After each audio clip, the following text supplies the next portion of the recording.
What's up, YouTube? This is Too Raw for TV, and I want to do another video talking about the Milwaukee Bucks. Shout out to everybody that supports this channel, man. I'm talking about everybody that's brothers, kindreds, spirits of mine in the LDBC.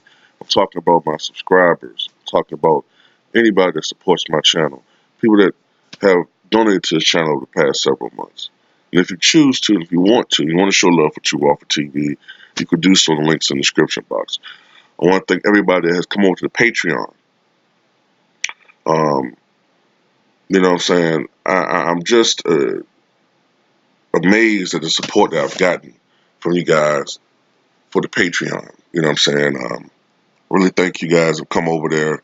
And anybody that wants to support my channel, because I don't know exactly what's going to happen on YouTube. Hopefully all our channels stay up. But if, we do get taken down, the Patreon is the better way to go anyway, man. Because over there, we could talk in a way that we can't talk on YouTube. But it was only $2 per month. But I want to talk about the Milwaukee Bucks. All right, I want to talk about the Milwaukee Bucks, and I agree with the brother 78, man. That I think a lot of people still aren't really. I think people say they respect the Bucks, but they really don't. And in some ways, I can't really blame them. It's kind of the same problem that LeBron James had the first couple of years he was with Cleveland. Cleveland had been a bad team for so long, since at that time, like a decade. Yeah, Mike Fratello had a team that made a little noise, made the playoffs, but the Cavaliers had this losing culture for like a decade when LeBron James got there. After Mark Price and Brad Daugherty and Ron Harper and John Harper Williams, Tyrone Hill, all those guys had left. The Cavaliers had become, for the most part, a bad team, man. You weren't going to win a championship with Ricky Davis and Carlos Boozer. You just weren't going to win a title with those guys. Then came LeBron James, and he was an exceptional player, still an exceptional player. But the first 7 years of LeBron James' career, he was the most talented player in the league as far as just sheer talent. Uh, Kobe was the best. I'll put it like this, yeah, LeBron might have been the most talented, but Kobe was the best player, you know. But anyway, I think Giannis has some of the same problems. People forget that the Milwaukee Bucks were one of the best franchises in the NBA for a long time. Um, Kareem won a title with them in just his second year in the league. And they had two final appearances, if I'm not mistaken, during his tenure with the Bucks. I think it was two, might have been three, but I think it was two. And throughout the 1980s, they were the best team in the NBA not to make it to the NBA Finals. But since the very late 80s, they had been, for the most part, a bad team. Now, they did have that 1 year in 2000, 2001, where they went 51-31 and had that trio, of course, of Sam Cassell, Glenn Big Dog Robinson, and Ray Allen. A team that made all the way to I think it was the conference finals, where they lost in 6 games to the Philadelphia 76ers with Allen Iverson. But since then, this team has been, for the most part, a bad team. So people just think bad team with the Bucks. So it's on Giannis, and he's done it so far.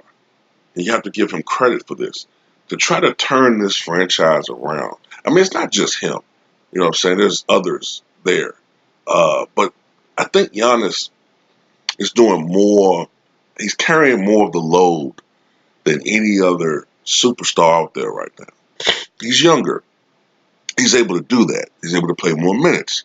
He's able to, maximize his physical skills right now and shoulder that burden. But he only can do that but for so long.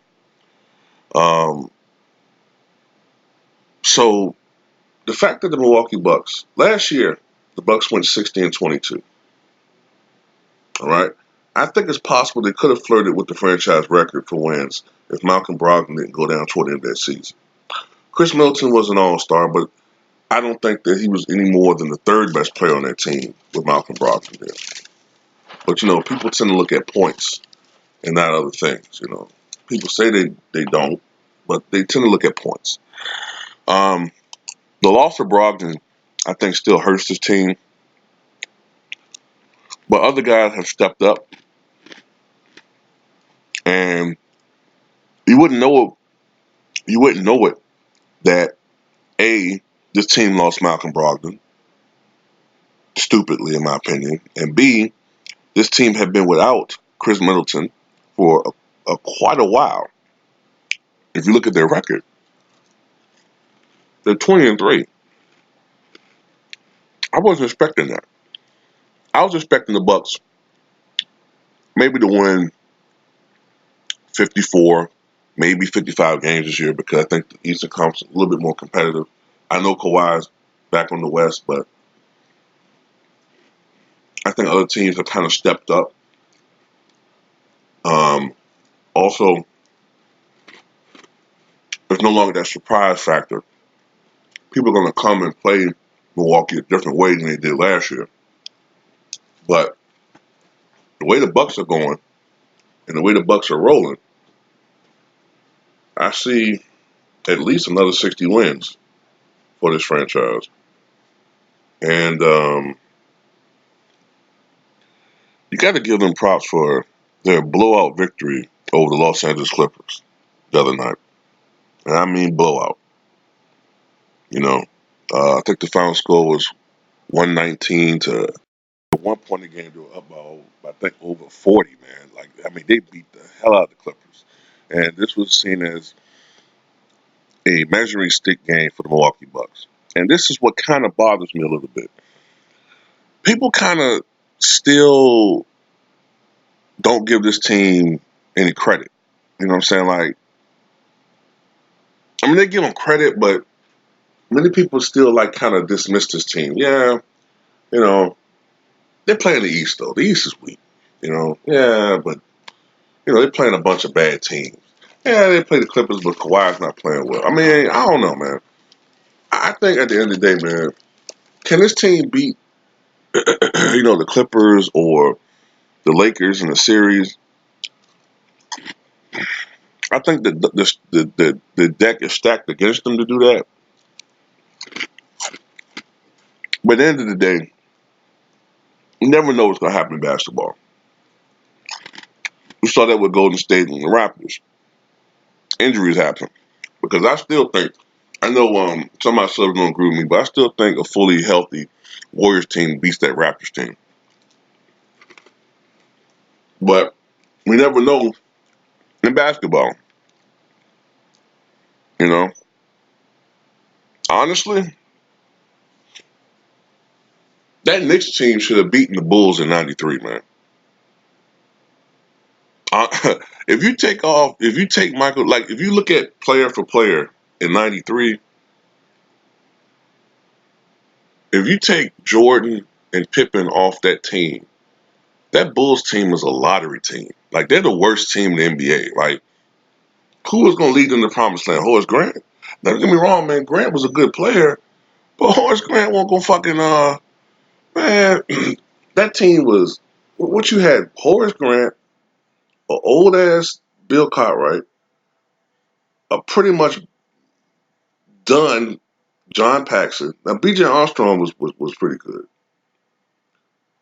Everybody else was old, broken down players. Who was on that team? Trent Tucker. Um,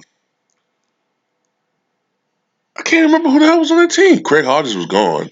Cliff Levingston was gone. Um, Man, it was just bad guys, man. That team was not that good, man.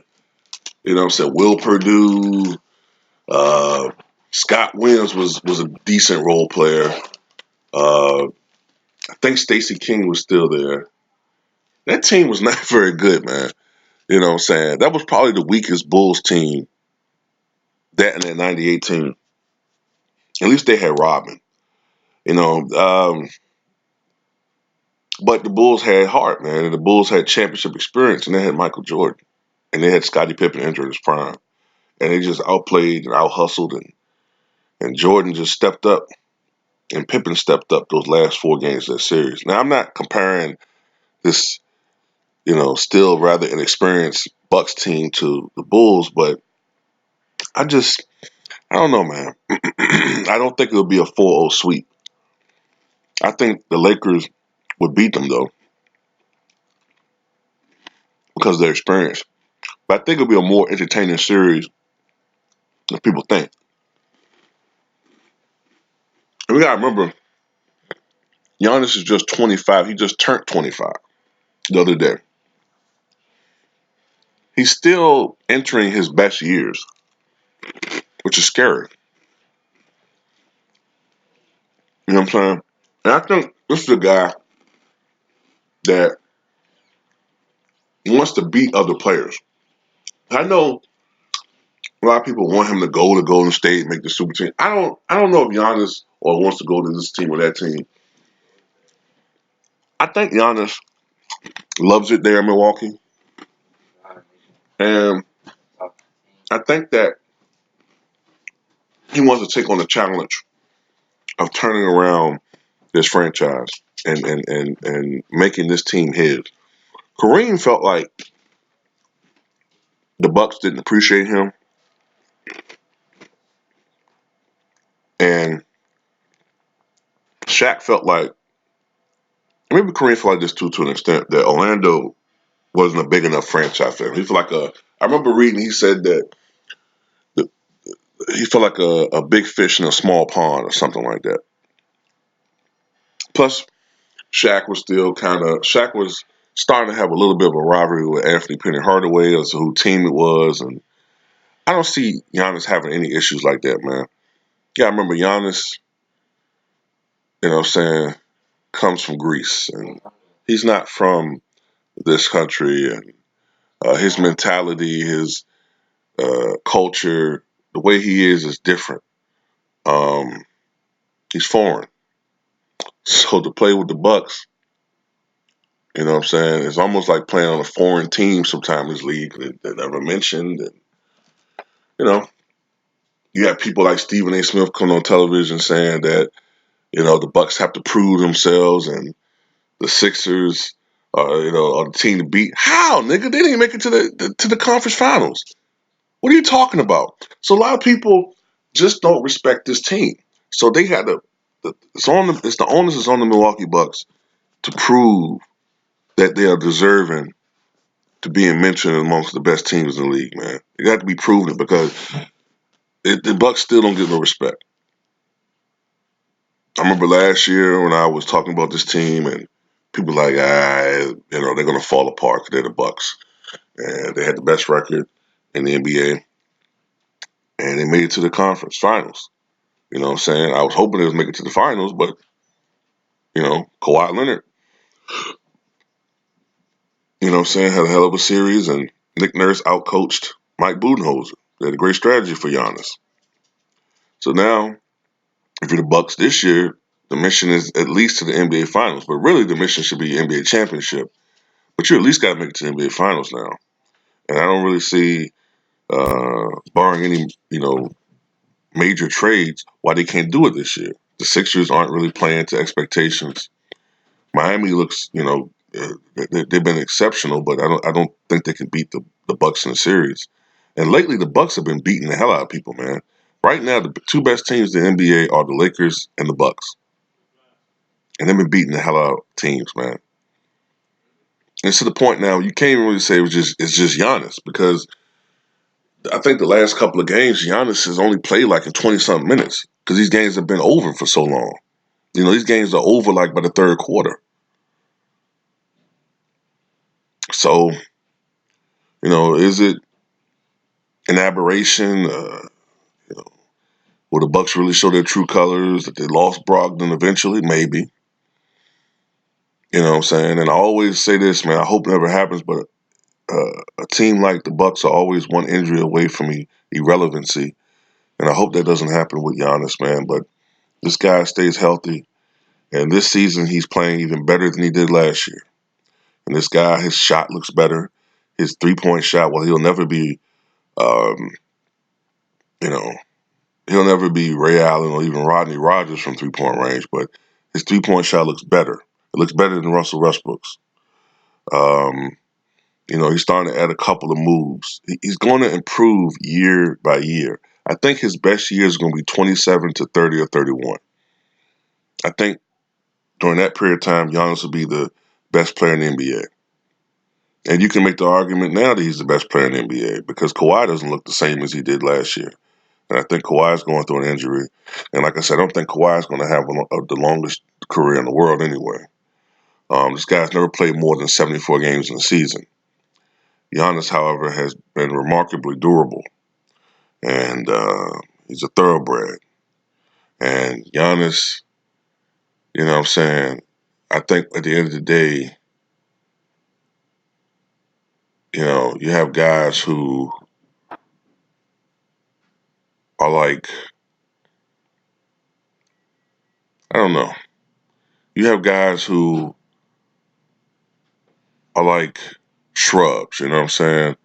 Um, they're everywhere. They're plentiful, you know what I'm saying? But and they're susceptible to catching fire, but they don't last long. But Giannis is an evergreen, and he stands above almost everybody, and he's going to last, I think, for a very, very long time, like an evergreen. And also, I want to say this in closing. I think there's a bias when it comes to big men and not winning championships. Yes, people do mention guys like Reggie Miller and Elgin Baylor, guys like that who never won a championship. But people tend to nitpick a little bit more when the bigs don't win titles. Like Patrick Ewing, Karl Malone, or Charles Barkley, who was not the biggest big man. But when you're a big guy, people expect you to dominate. They expect you to be able to lead a team to a title.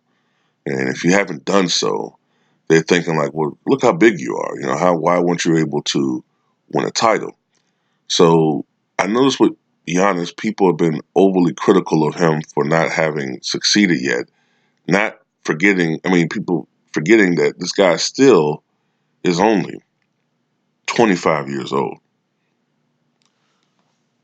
Michael Jordan did not win a title until he was 28 years old. LeBron James didn't win an NBA championship until he was 27 years old. All right? Hakeem Olajuwon didn't win a title until he was 31 years old. Shaq didn't win a championship until he was, I believe, 28 years old. So we have to give Giannis some time in this situation. All right? It's coming together. Hopefully this young man wins a title. I hope it be in Milwaukee, but we don't know. But that's pretty much all I got to say, man. I think the Bucks are just tearing up the league right now. And that's it. That's all I got to say, man.